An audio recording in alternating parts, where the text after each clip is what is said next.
Rabbits are here.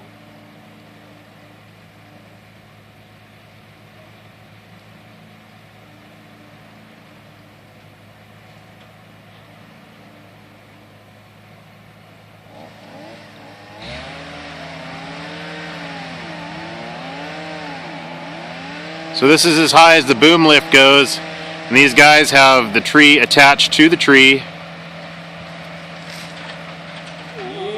with a strap, and they have a lot of guts. My goodness, that was insane.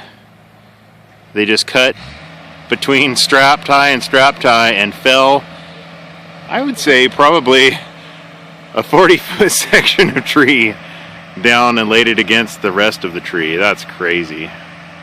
Those guys are amazing. Then they'll go back down and cut apart the other part of the tree, and that's it.